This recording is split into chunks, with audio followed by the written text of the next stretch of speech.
Syukur, haleluya, amin. Puji nama Tuhan, shalom ibu-ibu. Bagaimana ibu-ibu kabarnya?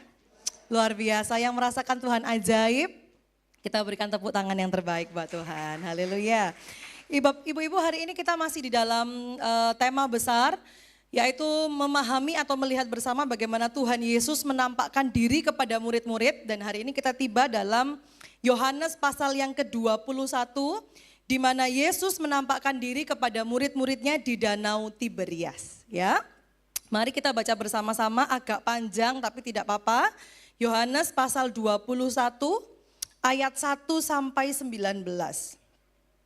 Yohanes pasal 21 ayat 1 sampai 19 kita baca bergantian seperti biasa. Saya ayat 1, ibu-ibu ayat 2, hingga seterusnya ayat 19 kita baca bersama-sama. Ayat firman Tuhan dahulu. Yohanes pasal 21, Yohanes pasal 21. Demikianlah firman Tuhan. Kemudian Yesus menampakkan diri lagi kepada murid-muridnya di pantai Danau Tiberias, dan ia menampakkan diri sebagai berikut. Ayat 2, ibu-ibu, 1, 2, 3.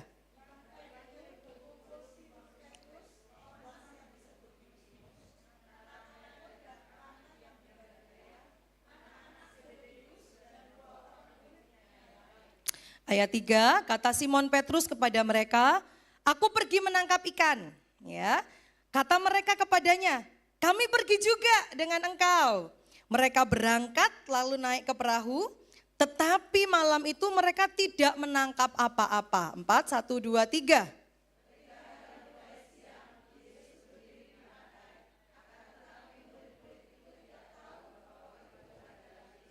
Kata Yesus kepada mereka, "Hai anak-anak, adakah kamu mempunyai lauk pauk?" Jawab mereka, "Tidak ada." 6, 1, 2, 3.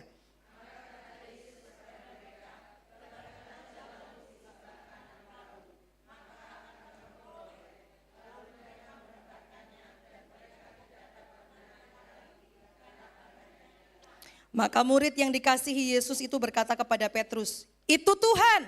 Ketika Petrus mendengar bahwa itu adalah Tuhan, maka ia mengenakan pakaiannya sebab ia tidak berpakaian, lalu terjun ke dalam danau. 8, 1, 2, 3.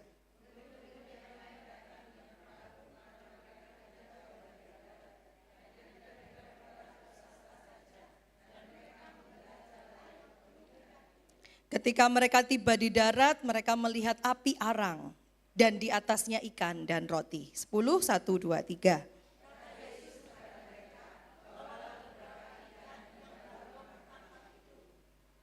Simon Petrus naik ke perahu lalu menghela jala itu ke darat, penuh ikan-ikan besar 153 ekor banyaknya, dan sungguh pun sebanyak itu jala itu tidak koyak. 12, 1, 2, 3.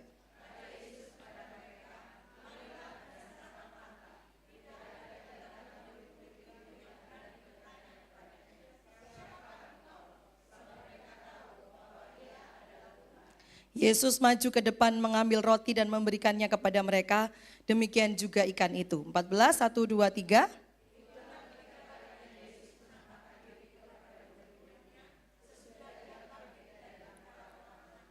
Sesudah sarapan, Yesus berkata kepada Simon Petrus, "Simon, anak Yohanes, apakah engkau mengasihi aku lebih daripada mereka ini?" Jawab Petrus kepadanya, "Benar Tuhan, engkau tahu bahwa aku mengasihi engkau." Kata Yesus kepadanya, "Gembalakanlah domba-dombaku." 16, 1, 2, 3.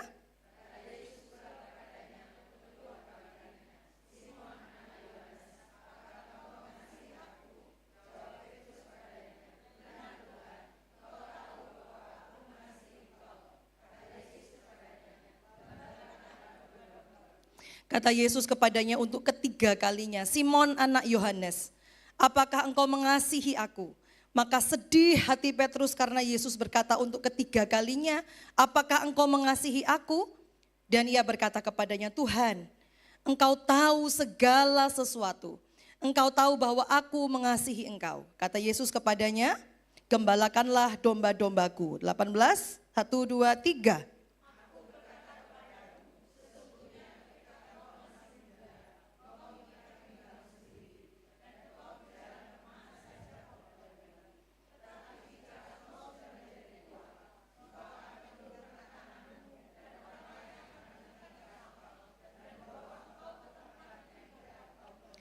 19 kita baca bersama ibu-ibu, 3, 2, 1. Dan hal ini dikatakannya untuk menyatakan bagaimana Petrus akan mati dan memuliakan Allah.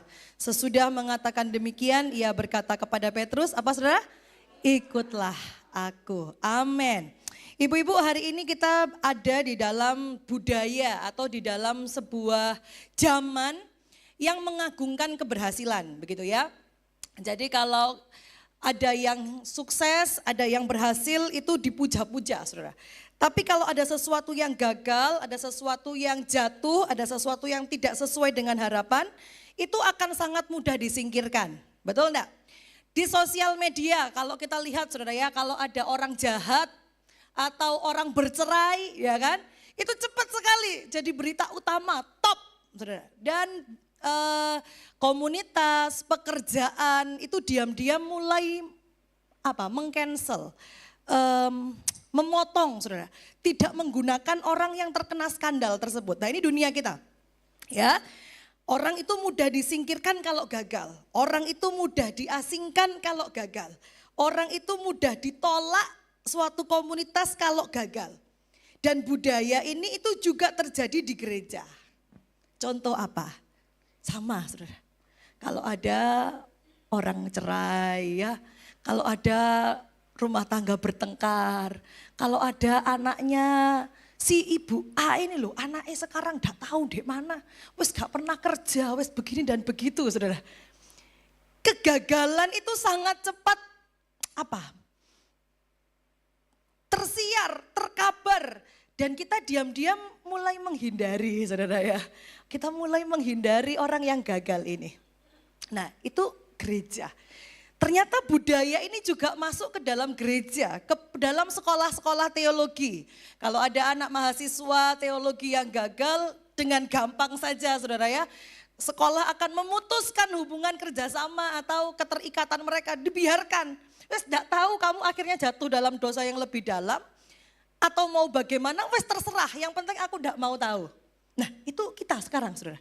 Gereja juga kadang begitu, kita punya rekan yang jatuh, tertimpa masalah, saudara ya. Kita sudah diem aja, aku tidak mau tahu. Saya tidak mau kenal kalau ada orang yang tanya, semoga dia tidak tahu kalau saya kenal sama dia. Nah gitu, saudara ya. Itu kehidupan kita sekarang. Dan tanpa sadar, budaya ini merasuki hati dan pikiran kita pribadi.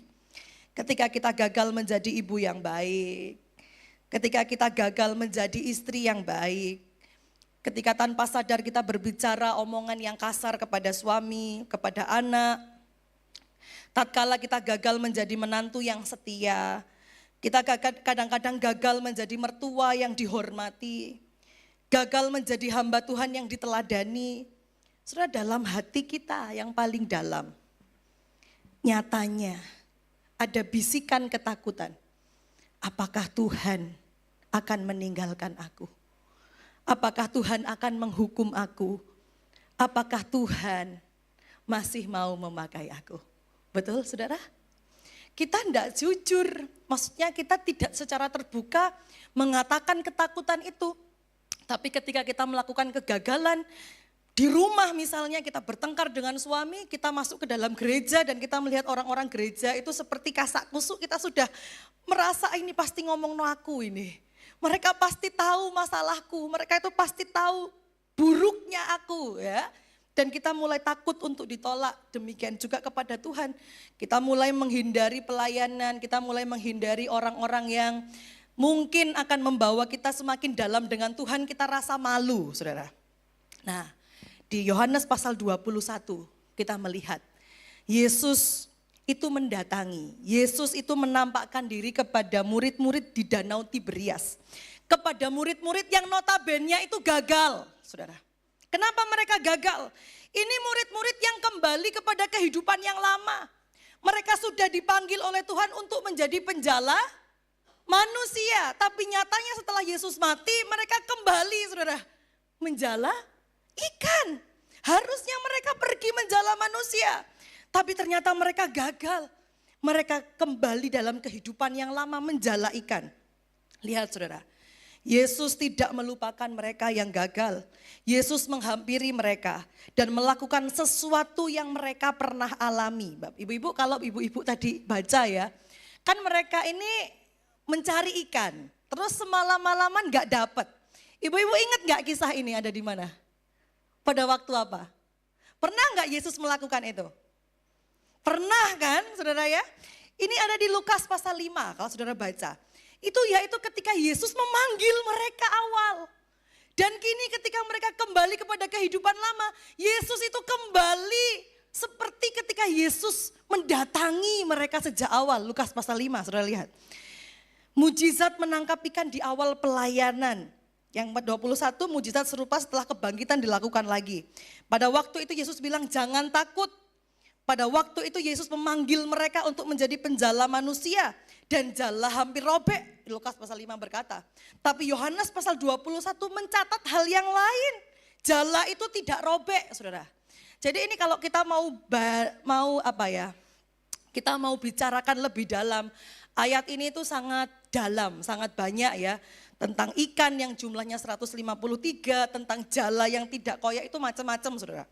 Tapi kita mau lihat satu hal yang di dalam perikop ini, fokus kita.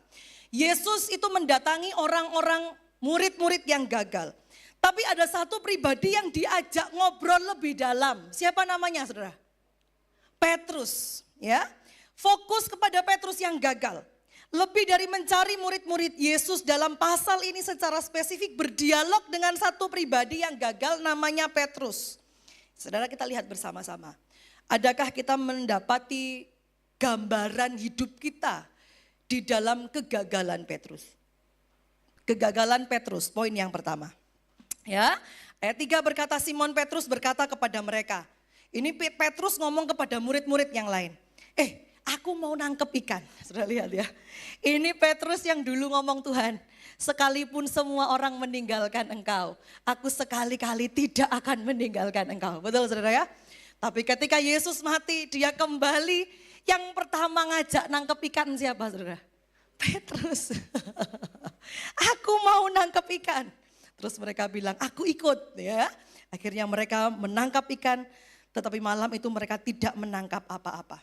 Sudah lihat, Petrus sang pemimpin, memimpin mundur, tidak memimpin maju. Dia kembali ke identitas lamanya, seorang nelayan. Seolah-olah 3 tahun bersama dengan Yesus dan semua yang terjadi setelah kebangkitan itu tidak cukup untuk mengubah arah hidupnya. Ayat yang keempat berkata ketika hari mulai siang, maka Yesus berdiri di pantai. Akan tetapi murid-murid itu tidak tahu bahwa itu adalah Yesus. Saudara lihat, bukan murid-murid yang mencari Yesus ketika mereka mendengar, oh Yesus sudah bangkit. Bukan mereka yang terus mencari Yesus. Bukan Petrus yang mengajak, ayo kita cari Yesus ada di mana, Tuhan ada di mana. Tapi Yesus yang menghampiri mereka, saudara. Ketika ibu-ibu jatuh dalam sebuah dosa, dalam kesalahan, dalam kegagalan. Saudara, yang membuat kita ditangkap oleh Tuhan, yang membawa kita dalam perubahan kehidupan itu bukan kita cari Tuhan, enggak. Tuhan yang mencari kita. Amin, saudara. Lihat Yesus yang datang ke sana. Ia menyatakan dirinya inisiatif ilahi. Bukan respon terhadap pencarian manusia. Ketika Petrus pergi memancing dengan putus asa, Yesus sudah ada di pantai. Sedang nyalakan api. Menyiapkan sarapan. Dia datang lebih dulu. Itulah Injil. Bukan kita yang mencari Allah. Tetapi Allah yang menemukan kita. Amin, saudara. Ibu-ibu di sini ada satu kata yang sangat menarik yang digunakan oleh Yohanes ya, yaitu kata antrachia. Ibu-ibu kalau lihat dalam Yohanes 18. Yohanes 18 ayat 18 dan Yohanes 21 ayat 9. Itu ada satu kata yang sama yaitu bara api. Saya bacakan ya. Di dalam Yohanes pasal 18 ayat yang ke-18 berbicara begini. Ini ketika Petrus itu menyangkal Yesus. Sementara itu hamba-hamba dan penjaga-penjaga bait Allah telah memasang api arang. Saudara lihat ya. Sebab hawa dingin waktu itu. Dan mereka berdiri berdiang di situ. Ya, ibu-ibu yang lama-lama, om-om pasti tahu. Gawe diang, ya kan? Tahu ya saudara ya? Apa ya?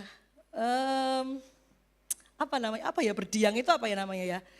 Menghangatkan diri ya, menghangatkan diri di pinggirnya api begitu ya.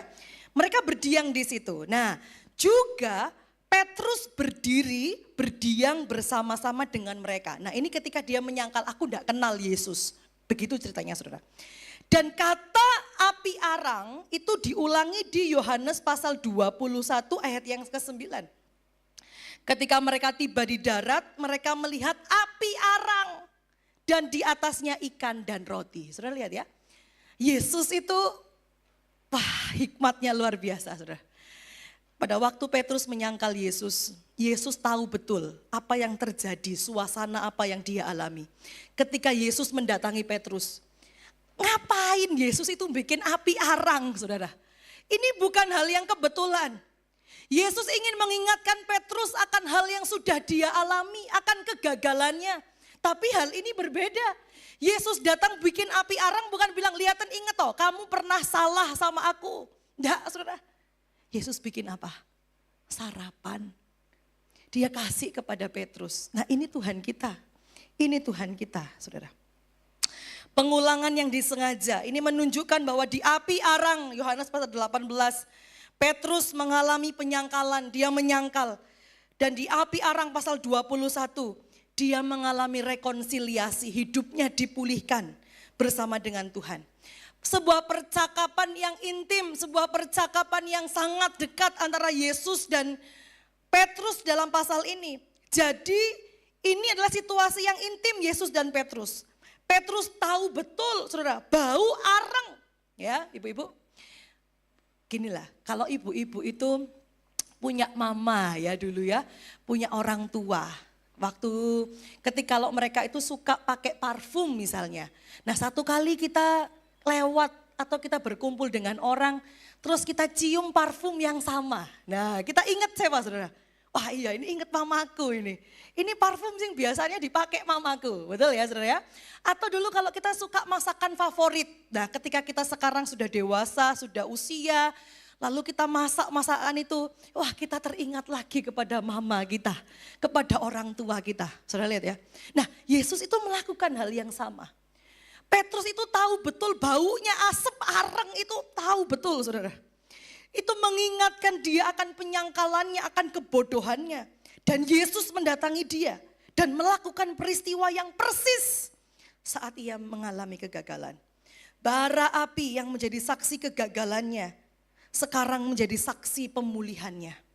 Yesus tidak pernah menghapus kegagalan Petrus. Yesus datang dalam kegagalan Petrus. Yesus tidak membiarkan kegagalan menguasai Petrus dan membentuk identitasnya. Yesus gak biarkan, oh iya aku ini memang orang gagal. Aku ini memang pengkhianat. Aku ini memang gak layak untuk jadi muridnya Tuhan. Soes aku ini kembali aja ke kehidupan yang lama. Yesus gak mau gitu saudara. Yesus tidak ingin kegagalan itu menguasai Petrus. Melainkan kegagalan itu harus memberikan makna yang baru bagi Petrus. Saudara, Bapak Ibu-Ibu kalau ingat Petrus itu orang yang seperti apa? Petrus itu orang yang gimana ibu-ibu? Orang yang berapi-api ya. Orang yang wah aku ini paling gitu ya. Saya ini paling setia. Saya ini paling berani. Saya ini paling mampu ya. Tapi kegagalan di api arang yang pertama, Yohanes 18 menunjukkan bahwa ternyata dia tidak sekuat itu saudara. Ternyata dia bukan orang yang paling itu saudara. Ternyata ketika orang tanya pun dia ciut. Ternyata dia bukan sang pemberani, bukan. Ternyata kegagalan dalam hidup kita itu sering kali digunakan oleh Tuhan. Untuk menyingkapkan dosa kita saudara. Lihat ya. Tuhan menunjukkan bahwa Petrus sebetulnya bukan orang seperti ini, dia gagal. Kalau hari ini kita mengalami kegagalan, kita pernah mengalami kegagalan, coba tanya Tuhan, Tuhan dosa apa, kesombongan apa, maksud hati apa, kebanggaan apa yang sedang Tuhan runtuhkan dalam hidupku. Sama seperti Petrus, ketika dia gagal, Tuhan menyingkapkan kamu orang sombong. Ternyata kamu bukan orang yang kuat, kamu tetap butuh anugerah Tuhan. Kamu kuat bukan karena dirimu tapi karena Tuhan. Ya saudara, pelajaran dari kegagalan. Yang pertama, Tuhan tidak menginginkan kita tinggal dalam kegagalan. Kegagalan itu mengoreksi andalan dan kebanggaan hati kita. Yang ketiga, hati kita itu harus berubah sebelum pemulihan hidup kita terjadi. Yang kedua, pemulihan Petrus, bara api yang sama, tapi cerita yang berbeda. Kita mengulangi lagi saudara ya. Yohanes 18, Yohanes 21. Yohanes 18 menyingkapkan Petrus berdiri di dekat bara api di halaman imam besar. Dia menyangkal di sana. Momen terbesar kegagalan Petrus terjadi di sana. Tapi di Yohanes pasal 21, momen terbesar rekonsiliasi pemulihan Petrus terjadi di sana. Ibu-ibu ada sebuah cerita ya. Bayangkan ada sebuah ibu begitu ya. Ibu ini mengalami berbagai macam trauma dalam hidupnya dengan suaminya. Jadi ketika dia masak, ketika dia di dapur, ketika dia melakukan pekerjaan rumah, suaminya itu selalu berkata-kata yang kotor, berkata-kata yang menyakiti dia hingga akhirnya mereka berpisah, saudara. Maka setelah mereka berpisah, sang ibu ini tuh takut ke dapur, betul enggak? Karena setiap kali dia ke dapur, dia tuh akan ingat omongan suaminya yang kasar. Ketika dia ke dapur, dia melihat perabotan, oh yang ini dulu dibuat menghantam kepalanya, mungkin saudara begitu. Tapi saudara kalau tahu teknik pengobatan trauma, itu pasti kita akan dibawa ke dalam situasi itu. Bukan supaya kita semakin takut, tapi supaya kita menulis cerita yang baru. Supaya kita itu disembuhkan saudara. Nah itu yang Yesus lakukan. Yesus menyembuhkan, Yesus memulihkan Petrus, Yesus menulis cerita ulang kepada Petrus peristiwa yang sama. Tapi cerita yang berbeda. Yesus memulihkan identitas Petrus. Yesus tidak mendatangi Petrus dengan berbagai macam pertanyaan yang menghakimi dia. Saudara lihat ya. Ada enggak Yesus tanya kepada Petrus, Petrus, mengapa engkau menyangkal aku? Ada enggak saudara? Tidak ada. Ada enggak Yesus tanya, Petrus, mengapa engkau enggak setia? Kan aku sudah bilang. Enggak saudara. Petrus, apakah kamu menyesal? Enggak saudara. Petrus, bisakah kamu berjanji, kamu tidak akan mengecewakan aku lagi? Enggak saudara. Apa yang Yesus tanyakan kepada Petrus? Apa saudara? Petrus, apakah engkau mengasihi aku? Apakah engkau mengasihi aku? 3 kali Petrus menyangkal. 3 kali Yesus memberikan pertanyaan. Yesus sedang memulihkan identitas Petrus. Menghancurkan rasa malu karena kegagalannya. Petrus menyangkal Yesus di hadapan massa, ya, di hadapan orang-orang banyak di pelataran imam besar. Dan Yesus memulihkan Petrus juga di hadapan orang banyak, di hadapan murid-muridnya. Ibu-ibu, Tuhan yang sama hari ini tidak menanyakan tentang kegagalan kita, tentang keberdosaan kita, tentang masalah kita di masa lalu. Tuhan yang sama tanya kepada kita, apakah engkau mengasihi aku? Ibu-ibu, di sini ada yang menarik ya, ini agak tidak usah dipikirkan ya, coba diklik. Ibu-ibu ada sesuatu yang menarik ketika Yesus itu tanya kepada Petrus. Yang pertama, Yesus itu menanyakan kepada Petrus, Petrus apakah engkau mengasihi aku? Itu menggunakan kata agape, mungkin minggu lalu sudah dibahas ya. Kata agape, Petrus agape engkau, begitu ya. Nah Petrus jawab, ya Tuhan, aku philea engkau. Lihat ya, dia enggak jawab dengan agape. Yang kedua, Petrus agape engkau. Petrus jawab, ya Tuhan, aku philea engkau. Yang ketiga, bukan Petrus yang mengubah jawaban, Yesus yang mengubah pertanyaan. Petrus, philea engkau. Dia sedih, Tuhan engkau tahu segala-galanya bahwa aku philea engkau. Petrus sudah berubah saudara. Kalau Petrus yang sama dia akan bilang, oh pasti aku mengasihi engkau, betul enggak? Pasti aku agape engkau, aku akan membela engkau pasti.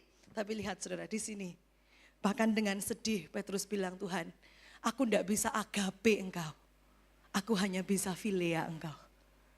Tapi Yesus enggak buang dia, Yesus bilang apa? Gembalakanlah domba-dombaku. Bapak ibu, ibu tahu ya bedanya agape dengan philea kan ya? Agape itu kan kasih yang diputuskan tanpa syarat Tuhan kepada kita. Tapi philea itu lebih kepada kasih persahabatan. Dan Petrus ngomong, Tuhan aku enggak bisa mengasihi engkau seperti engkau mengasihi aku. Aku hanya filea engkau. Aku hanya mengasihi engkau sebagai sahabat. Dan Tuhan tidak meninggalkan dia, saudara. Tuhan bilang apa? Gembalakanlah domba-dombaku. Apa yang terjadi di sini? Pada pertanyaan ketiga Yesus turun ke Filei seolah-olah bertanya, baik, aku tidak meminta engkau bersaksi tentang aku dengan apa ya? Dengan heroik, dengan sesuatu yang menggebu-gebu, dengan berkobar-kobar. Aku hanya tanya, apakah kamu bahkan suka sama aku? Filea, menyukai aku sebagai sahabatmu. Dan Petrus sedih, Tuhan, engkau tahu segala sesuatu, engkau tahu bahwa aku mengasihi engkau. Petrus tidak menyombongkan diri lagi. Ia menyerahkan penilaian tentang dirinya kepada Yesus. Dan Yesus memberinya tugas, bukan hukuman. Anugerah mempercayakan, bukan mencabut. Saudara, Yesus tidak mengubah dan mempertanyakan komitmennya menjadi murid. Yesus tidak mempertanyakan keahliannya. Yesus menanyakan rasa kasihnya kepada Tuhan. Kegagalan kita itu bisa berbagai macam. Ya, ada yang gagal di tempat kerja, ada yang gagal di rumah tangga, ada yang gagal mendidik anak, ada yang gagal mendidik cucu, ada yang gagal menjadi mertua yang baik. Kita berusaha jadi mertua yang omongannya baik mungkin saudara ya, jadi mertua yang tidak memendam tentang menantu gitu misalnya ya. Tapi ternyata kita tahu kita gagal. Seringkali kita menggerutu tentang mertua kita, tentang menantu kita, nah kita gagal. Bisa macam-macam kegagalannya. Sebagai pelayan Tuhan kita gagal untuk menjadi tidak sombong misalnya ya. Kita berusaha rendah hati tapi ternyata ketika orang-orang tepuk tangan suara kita bagus kita mulai sombong ya. Kegagalan kita itu bisa macam-macam. Tapi akarnya sama. Apakah sungguh kita mengasihi Tuhan? Yesus tidak menuntut kesempurnaan, agape. Yesus menuntut kejujuran hati Petrus. Yesus merindukan pelayanan dan ketaatan yang bukan berdasarkan rasa takut, tapi karena kasih kepada Dia. Tuhan yang sama, saudara.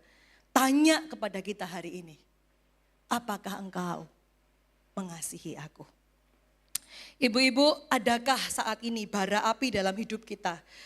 Sebuah simbol kegagalan kita yang kita hindari karena terlalu menyakitkan. Bisakah hari ini kita membayangkan Yesus menyalakan bara api yang sama dengan makna yang berbeda? Ibu-ibu, kalau hari ini kita masih bergumul dalam kegagalan masa lalu kita, slide selanjutnya, dan kita mulai nyaman nih dengan kegagalan kita, mulai nyaman dengan dosa kita. Oh ya, dulu saya rajin pelayanan, ternyata kita gagal, ya sudahlah enggak pelayanan lagi gitu ya. Oh iya, dulu saya sempat menyakiti anak saya karena anak saya sudah meninggalkan saya. Sudahlah wis putus hubungan begitu ya. Kita sudah nyaman saudara dengan dosa kita, dengan kegagalan kita. Yesus datang kepada kita hari ini. Apakah engkau mengasihi aku? Yang terakhir, panggilan Petrus yang ketiga. Ibu-ibu, ketika Petrus berkata, ya Tuhan aku mengasihi engkau. Ya Tuhan aku mengasihi engkau, aku filea engkau, slide selanjutnya. Ya Tuhan aku filea engkau. Tuhan berkata kepada Petrus, Petrus berilah makan dombaku yang pertama. Yang kedua Yesus bilang, gembalakanlah domba-dombaku. Dan yang ketiga Yesus bilang, berilah makan domba-dombaku.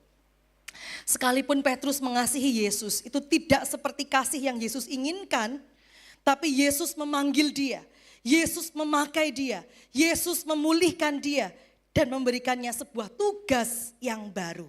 Ya, ini kenapa Yesus menggunakan kata yang berbeda? Ya, banyak penafsir Alkitab berkata karena ini menunjukkan sebuah saudara ya, sebuah kompleksitas, sebuah penggembalaan. Jadi seorang gembala itu harus dua ini, memberi makan dan menggembalakan, memimpin, melindungi ya ibu-ibu yang bekerja dalam atau yang ambil bagian dalam pelayanan penggembalaan ya. Dalam sekolah minggu itu penggembalaan, youth itu penggembalaan. Atau kaum wanita, ibu-ibu pengurus kaum wanita itu penggembalaan saudara. Nah tugasnya ini yaitu memberi makan dan juga memimpin dan melindungi. Nah itulah yang diminta Yesus kepada Petrus yang gagal. Saudara, saya mau katakan satu hal kepada kita. Kita yang gagal, kita yang pernah gagal. Tuhan ingin memakai kita. Coba senggol kanan kiri bilang, Tuhan mau pakai engkau. Tuhan mau pakai engkau. Ya. Mungkin kita dulu pernah bercerai, saudara. Mungkin dulu kita pernah melakukan dosa yang mau ngomong aja enggak mungkin saya bicarakan saking malunya. Tapi hari ini Tuhan bilang, Tuhan mau memakai kita. Ketika Yesus memulihkan kita, Yesus tidak membiarkan kita seperti sedia kala. Dan memungkinkan kita untuk kembali jatuh pada kegagalan yang sama. Tuhan ingin memakai kita. Tuhan mau memakai kita. Bahkan Tuhan mau memakai cerita kegagalan kita untuk pelayanan kerajaannya. Kegagalan, kesombongan hati Petrus dipulihkan menjadi sang gembala yang rendah hati. Bahkan hingga ia sungguh-sungguh mati seperti Yesus mati. Ibu-ibu tahu ya bagaimana Petrus mati? Dia akhirnya disalib terbalik karena dia tidak mau seperti Yesus. Bayangkan, ini Petrus yang sombong tadi saudara. Petrus yang gagal, Petrus yang menyangkal, Petrus yang kembali ke kehidupan yang lama. Tapi akhirnya dia dipulihkan, dia jadi gembala yang rendah hati, gembala untuk domba-dombanya. Bahkan dia mati sama seperti gurunya mati, Petrus. Tuhan yang sama. Ingin memanggil kita, ingin memulihkan kita, dan ingin memakai kita. Amin saudara. Berikan tepuk tangan yang terbaik buat Tuhan Yesus. Jadi tidak ada orang yang tidak dapat dipulihkan oleh Tuhan. Tidak ada orang yang tidak dapat dipakai oleh Tuhan. Semua orang mungkin, karena bukan kita yang hebat. Tuhan kita yang hebat. Amin saudara. Tuhan tidak pernah membuang rasa sakit kita. Dia mendaur ulangnya menjadi pelayanan. Penutup dan panggilan. Ya, terakhir Yesus bilang, dia berkata kepada Petrus, Petrus, ikutlah aku. Sesudah mengatakan demikian, ia berkata kepada Petrus, ikutlah aku. Ayat 19. Kata Yunani akoloke, moi, berkata gini saudara, ikutlah aku. Itu bukan berarti, ayo sekarang ikut aku. Enggak, teruslah mengikut aku. Setiap hari ikutlah aku. Setiap waktu ikutlah aku. Tuhan yang sama memanggil kita saudara. Setiap hari ikut Tuhan. Selalu ikutlah Tuhan.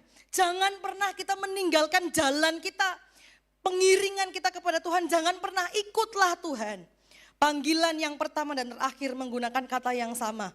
Yesus berkata, aku memanggil engkau 3 tahun yang lalu. Penyangkalanmu itu tidak membatalkan panggilan itu. Aku memanggil orang yang sama dengan cerita yang baru. Tuhan yang sama memanggil kita. Tuhan yang sama bicara, ikutlah aku. Petrus sempat bertanya soal murid yang dikasihi. Siapa saudara murid yang dikasihi? Ada yang tahu? Yohanes ya. Petrus sempat tanya ketika Yesus bilang, ikutlah aku. Petrus tanya, Tuhan, terus apakah yang akan terjadi dengan dia? Ya, ini Petrus saudara. Dan Yesus menjawab dengan tegas, apakah urusanmu dengan dia? Ikutlah aku. Pemulihan sejati itu tidak membandingkan panggilan kita dengan orang lain. Setiap orang itu memiliki jalan yang unik dalam mengikut Yesus. Ya, kita kan gampang saudara bilang begitu, Bu, ojo saya, ya saudara ya, jangan saya. Ibu itu loh lebih konsisten pelayanan, lebih rajin. Nah, gitu saudara ya.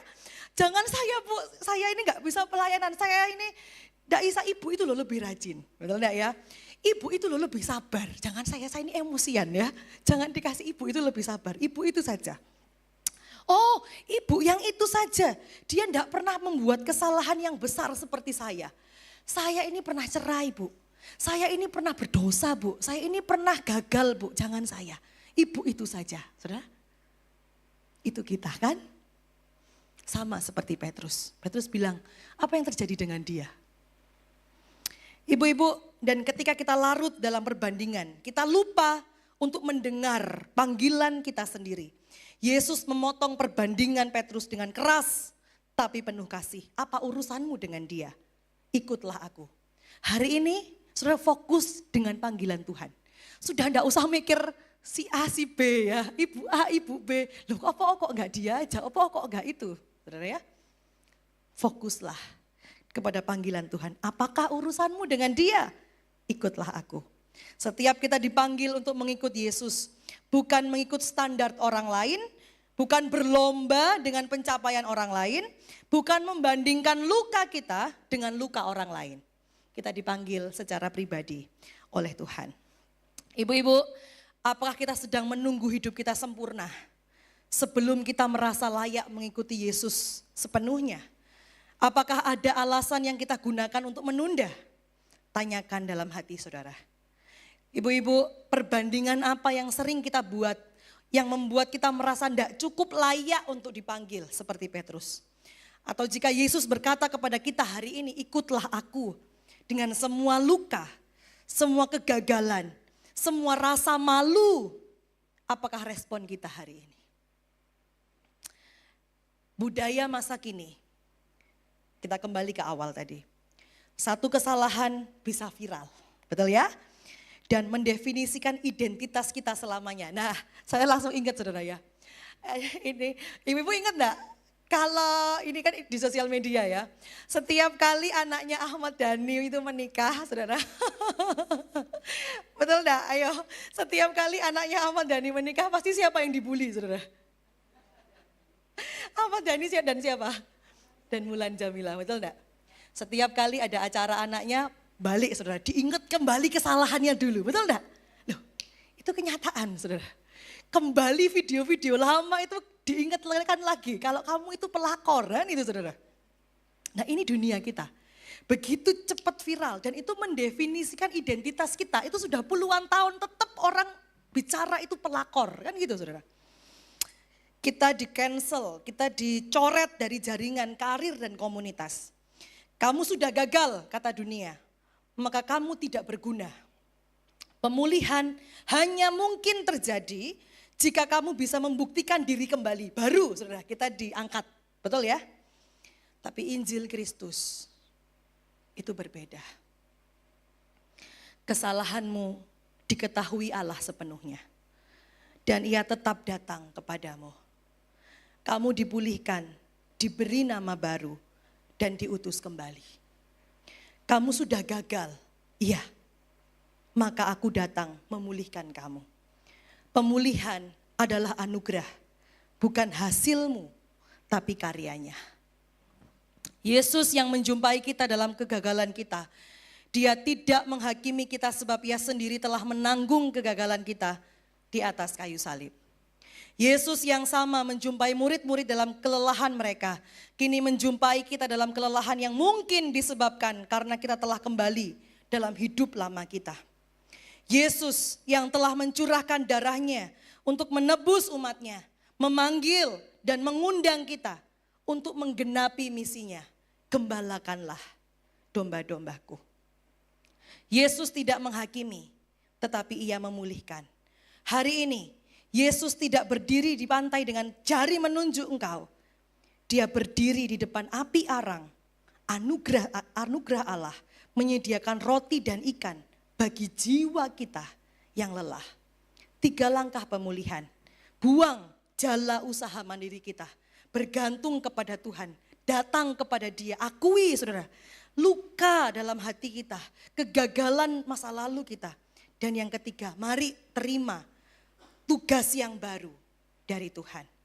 Kita tidak lagi kembali kepada kehidupan lama kita atau hidup dalam kegagalan masa lalu kita, tapi kita melangkah mengikuti Dia, menyelesaikan panggilannya buat kita, bukan karena kita tidak pernah gagal, tapi karena Dia yang tidak pernah gagal menerima kita, memulihkan kita, bahkan memakai hidup kita. Amin, saudara.